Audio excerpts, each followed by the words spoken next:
Every science textbook in the Western world teaches you the exact same story about the greatest medical miracle in human history, the eradication of smallpox. You are taught that in 1796, a brilliant English doctor named Edward Jenner had a sudden stroke of genius. He noticed a milkmaid with cowpox, applied the scientific method, and single-handedly invented vaccination. It is framed as the ultimate triumph of the European Enlightenment.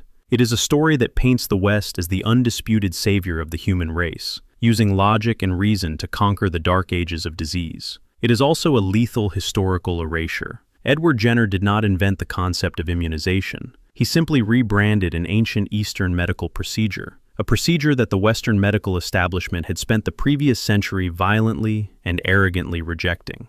This is the buried record, and today we are peeling back the layers on the medical heist and how Western arrogance delayed the cure for smallpox. What follows is the story they absolutely do not want you to know. If you are the kind of person who questions what you have been taught, you are in the right place. Hit subscribe. We dig into buried records like this every single day. Let us start with the official timeline, the version of medical history you were tested on in school. The late 18th century. Europe is supposedly in the middle of the Enlightenment. Rational thought and the scientific method are banishing medieval superstition. Enter Edward Jenner, a humble country doctor in Gloucestershire, England. The textbook paints a beautiful, idyllic picture. Jenner observes that local milkmaids never seem to catch smallpox. They only catch a mild, harmless animal variant called cowpox. According to the legend, Jenner has a massive eureka moment. He takes pus from a cowpox blister, scratches it into the arm of a young boy, and miraculously invents the vaccine.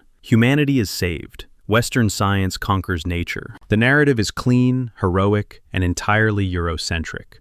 This narrative is incredibly powerful. It created the foundational myth of modern Western medicine. It tells us that before European doctors started applying the scientific method, the entire world was helpless against disease. It reinforces the deeply ingrained idea that true medical innovation only happens in the laboratories and clinics of the West. But if you actually dig into the medical records of the 16th and 17th centuries, that beautiful narrative completely collapses. To understand the sheer scale of the lie and the deadly cost of the cover-up, you have to understand what smallpox actually was. Today, it is an eradicated disease. It exists only in a few highly secure freezers. But for thousands of years, it was an unrelenting global apocalypse. It was the absolute apex predator of human history. Smallpox killed an estimated 300 million people in the 20th century alone. It did not care if you were a peasant in a muddy village or an emperor on a golden throne. It killed European monarchs, Egyptian pharaohs, and indigenous populations with terrifying efficiency. If you caught it, you had a roughly 30% chance of dying a horrific, agonizing death. Your body would be covered in deep, fluid-filled pustules. Your throat would swell shut. If you miraculously survived the fever, you were often left permanently blind or severely disfigured by deep, pitted scars. It was a terror that haunted every single family on the planet. In 17th century Europe, parents would not officially name their children until they had survived their inevitable brush with smallpox. The official story tells us that humanity simply lived in absolute, helpless terror of this disease until an English doctor finally figured it out in 1796. But if you zoom out from the tiny island of Britain and look at the rest of the planet, a completely different reality emerges. Long before Edward Jenner was even born, the East had already figured out how to fight back. They were not waiting for Western science to save them. They were actively, successfully immunizing their own populations. Look at the Ming Dynasty in China. As early as the 1500s, and likely centuries before that, Chinese physicians had developed a highly complex, state-sponsored medical procedure to defeat smallpox. They did not have modern microscopes. They did not know the biological definition of a virus. But they possessed brilliant, rigorous observational science. They realized a fundamental rule of human biology. If a person survived smallpox, they never caught it again. Their bodies possessed a hidden, internal memory. So, Chinese medics developed a procedure called insufflation. It was an incredibly delicate, calculated process. They would take the smallpox scabs from a patient who had a very mild case of the disease. They would carefully age those scabs, sometimes keeping them at specific, controlled temperatures for weeks to weaken the infectious material. Then, they would grind those weakened scabs into a fine powder. Using a specialized silver tube, they would blow that powder directly up the nose of a healthy person. It sounds terrifying to the modern ear, to deliberately introduce the deadliest disease on Earth into a healthy body. But the mathematics of the procedure were undeniable. The patient would develop a very mild fever, perhaps a few spots, and then recover entirely. They were now permanently immune. It was a highly sophisticated, meticulously documented medical breakthrough. The Chinese emperor even sponsored massive inoculation campaigns for his own royal family and his armies. But the brilliance of the East did not stop in China. If you traveled to the Indian subcontinent, Ayurvedic physicians were performing their own complex immunizations. They utilized a method of dermal inoculation. They would take a sharp iron needle, dip it into the pustule of an infected patient, and make a series of precise, shallow scratches on the arm or forehead of a healthy individual. They would wrap the wound in a specific paste made of boiled rice and medicinal herbs. Again, the result was a mild infection and lifelong immunity. And the buried record goes even further. Deep in West Africa, numerous indigenous societies had independently developed the exact same scratching technique. It was a standard, universally accepted folk medicine passed down through generations. To them, immunity was not a miracle. It was a basic, understood fact of life. For centuries, the non-Western world possessed the cure to the greatest killer in human history. The East, the Middle East, and Africa were actively saving millions of lives through systematic immunization. They understood the foundational mechanism of the vaccine hundreds of years before the word was ever printed in an English dictionary. Meanwhile, Europe remained completely in the dark. While Chinese doctors were pioneering immunology, the supposedly enlightened physicians of London and Paris were practicing a catastrophic level of medical ignorance. When a European caught smallpox, Western doctors would lock them in a stifling, unventilated room. They would forcefully bleed the patient, draining pints of their blood to balance their humors. They would give them toxic concoctions of mercury.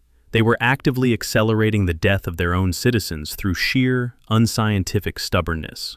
So, the obvious question is, when did the West finally discover this Eastern miracle?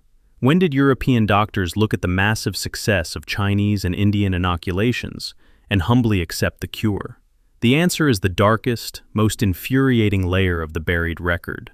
Because the West didn't discover it, it was handed to them directly, and their reaction was a masterclass in lethal, blinding arrogance.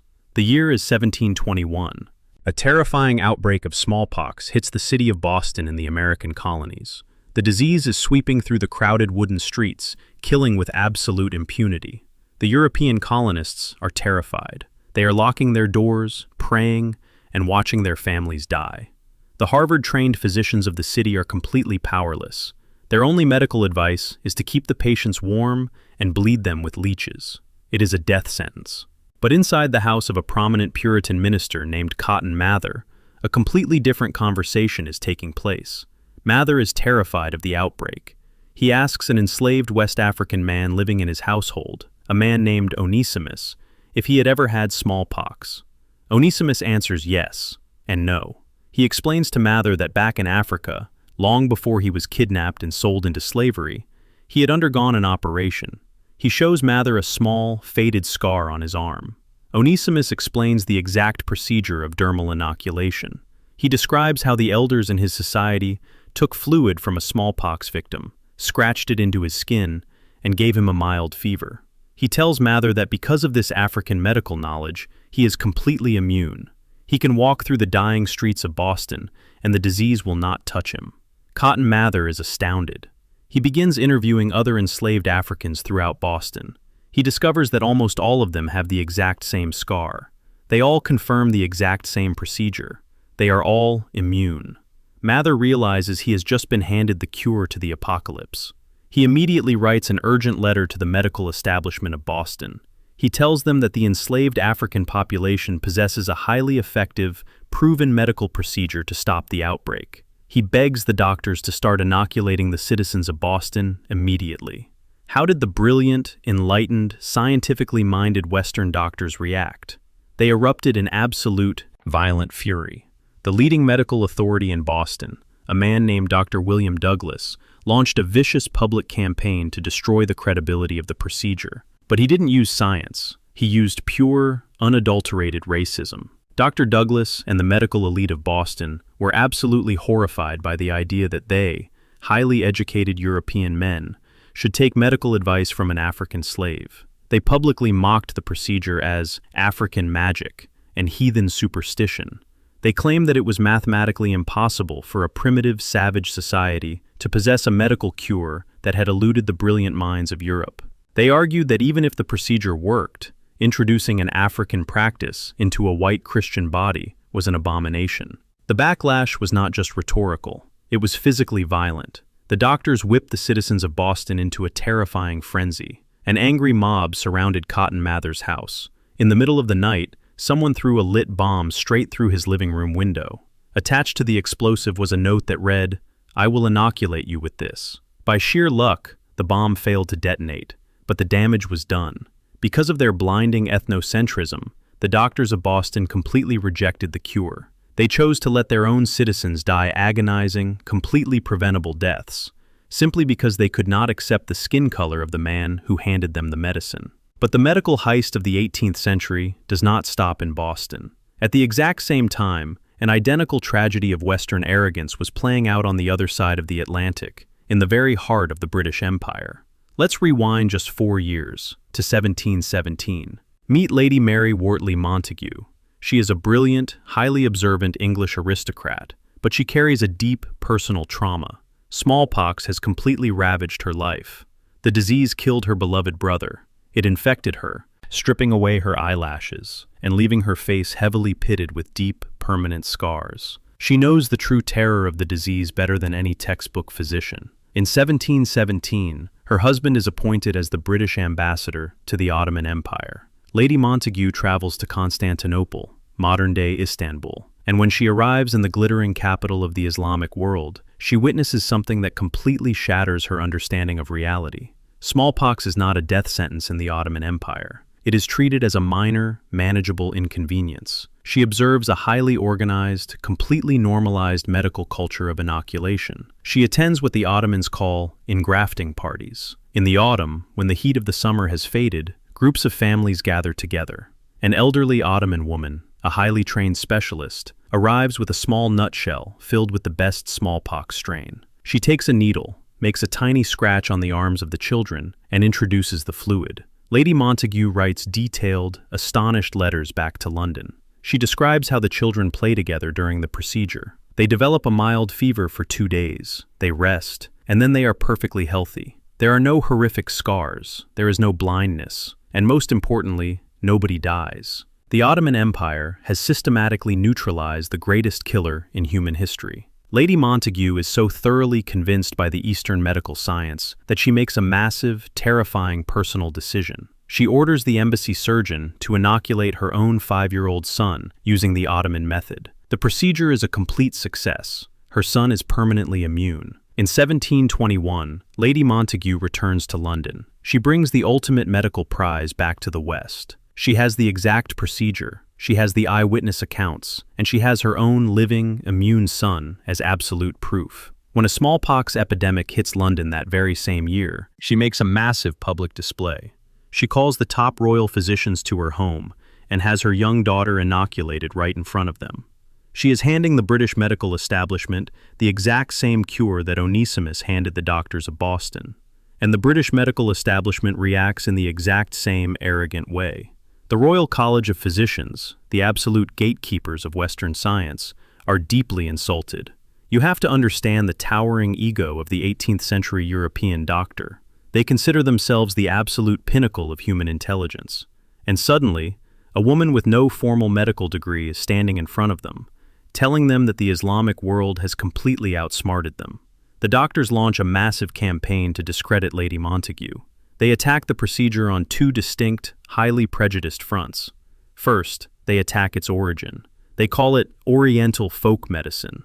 They argue that a procedure practiced by elderly Turkish women and Islamic doctors cannot possibly be considered real science. They insist that the biology of an Ottoman citizen must be fundamentally different from the biology of an Englishman, and therefore, the procedure is highly dangerous for a European body. Second, they attack the simplicity of it. Western medicine at this time is incredibly complex, expensive, and completely wrong. Doctors charge massive fees to bleed patients, prescribe toxic heavy metals, and perform complex rituals of humoral balancing. The Ottoman method is simple, cheap, and undeniably effective. It completely threatens the financial and intellectual monopoly of the Western medical elite. So, the British doctors do something absolutely unforgivable. They realize they cannot entirely ignore the obvious success of the inoculation. The empirical evidence is standing right in front of them. But their egos will not allow them to simply copy the Eastern method. If they are going to use it, they have to medicalize it. They have to make it European. They take the simple, elegant Ottoman procedure and they ruin it. Before a British doctor will perform an inoculation, they insist that the patient must undergo weeks of harsh, Western medical preparation. They lock the patient in a freezing room. They bleed them heavily to purify their blood. They starve them on a strict, nutrient-deficient diet. They force them to vomit repeatedly using toxic chemicals. They take a perfectly healthy human body, and they systematically destroy its immune system. Only then, when the patient is weak, starving, and anemic, do the European doctors finally scratch the smallpox virus into their arm. And the results are absolutely catastrophic. Because the Western doctors intentionally crippled the immune systems of their patients, the mild inoculated fever turns into a raging, full-blown smallpox infection. Patients who undergo the Europeanized procedure start dying, and instead of realizing their own arrogant mistakes, the Western medical establishment uses these deaths as proof that the Eastern procedure was dangerous all along. They point to the graves of the people they just bled to death and proudly proclaim, "We told you this Oriental magic was unsafe." This is the deadliest form of historical bias. The East handed the West a perfectly functioning, life-saving medical procedure. The West shattered it with their own arrogance, and then blamed the East for the broken pieces. Because of this blinding ethnocentrism, the widespread, state-sponsored adoption of inoculation was delayed in Europe for decades. The medical elite spent half a century debating, mocking, and altering a procedure that the Chinese, the Indians, the West Africans, and the Ottomans had already perfected. While the Royal Society argued over the validity of heathen medicine, the disease continued to sweep through the lower classes of Europe. This wasn't just an academic debate, this was a death toll. Every single year that the Western medical establishment refused to accept the Eastern cure, tens of thousands of European citizens died horrific, preventable deaths. They died because their doctors cared more about protecting their own intellectual supremacy than they did about saving lives. And this is the exact environment that Edward Jenner is eventually born into. This is the stage that is set for the ultimate medical heist. The year is 1796. The stage is perfectly set for the ultimate medical heist. Edward Jenner is a physician operating in rural England. He is not working in a vacuum. He is operating in a medical world that has spent the last 70 years violently arguing about the Eastern practice of inoculation. In fact, Jenner himself was inoculated as a young boy, enduring the horrific, Europeanized version of the procedure involving starvation and bleeding. He survived, but the experience scarred him. He knows the concept of immunization works. He knows the underlying mechanism, that introducing a mild form of the disease prevents a lethal infection, is an absolute, proven scientific fact. The Chinese, the Indians, the West Africans, and the Ottomans have already established the entire foundational architecture of immunology. But the Western medical establishment is still struggling because they refuse to use the simple, effective Eastern methods without adding their own dangerous, ego-driven interventions. This is where Jenner makes his observation. He notices that local milkmaids who contract cowpox, a very mild, localized animal virus that causes a few blisters on the hands, never seem to catch the deadly human smallpox. So, Jenner performs his famous experiment. He takes fluid from a cowpox blister on the hand of a milkmaid named Sarah Nelms. He takes a needle, and he scratches that fluid into the arm of an 8-year-old boy named James Phipps. Look closely at what he is doing. He is not inventing a new medical delivery system. He is using the exact, precise dermal scratching technique that Ayurvedic physicians in India and indigenous societies in West Africa had been using for centuries. He is relying entirely on the exact same biological principles of cross-immunity that the East had already mapped out. The boy develops a mild fever, recovers, and is subsequently exposed to smallpox. He does not get sick. The cowpox has granted him immunity. Jenner publishes his findings. Because he used a cow virus, he names the procedure after the Latin word for cow, which is vacca. The word vaccination is officially born. What Jenner did was undeniably valuable. By substituting the live human smallpox virus with the much safer cowpox virus, he made the ancient procedure significantly less dangerous, completely bypassing the need for the horrific European bleeding and starving rituals. But he did not invent immunization. He made a crucial safety adjustment to an existing, ancient Eastern technology. Yet, look at how Western history recorded this event. The European medical establishment, which had spent nearly a century mocking the concept of inoculation as primitive, savage magic, suddenly experienced a massive, collective amnesia. When a white, male, English doctor presented the exact same concept wrapped in Latin terminology, they completely embraced it. They did not just accept the vaccine. They built a massive, impenetrable mythology around Edward Jenner. They built statues of him. They put his face on medals. They wrote endless textbooks declaring him the sole, undisputed father of immunology. They proudly declared that the Age of Enlightenment, driven by superior European intellect, had finally conquered the greatest killer in human history. And in the process, they executed a flawless, systematic erasure of the buried record. They completely erased the Chinese physicians who had perfected insufflation centuries earlier. They erased the Indian medics who mapped the dermal scratch. They erased the Ottoman women who ran the engrafting parties. They completely erased the brilliance of Onesimus, the enslaved West African man who tried to save the very people who held him in chains. The West took the most important medical breakthrough in the history of the human species, a breakthrough born in the minds of the people they were actively colonizing and enslaving, and they simply crossed out the names of the inventors and wrote their own.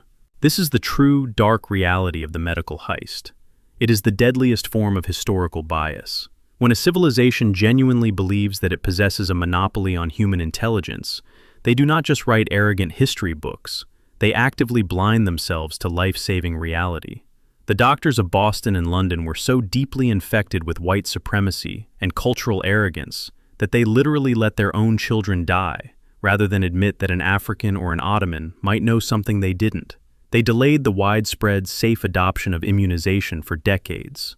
That delay can be measured in millions of agonizing, completely preventable deaths. This is the ultimate perception overturn.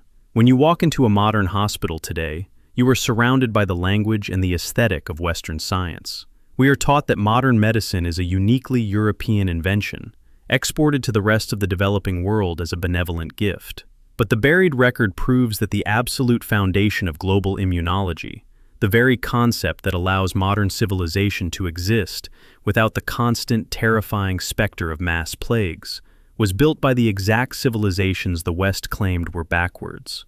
The East did not need Europe to teach them how to fight disease. The West needed the East to hand them the blueprints. And then, the West needed a century of dying to finally swallow their pride and use them. History is rarely a clean story of brilliant, isolated geniuses having sudden moments of inspiration. History is messy, it is stolen, it is suppressed. The story of the smallpox vaccine is not just a story of a medical miracle. It is a story of how the victors do not just write the history. They steal the cure, they file the patent, and they demand that the rest of the world thank them for it.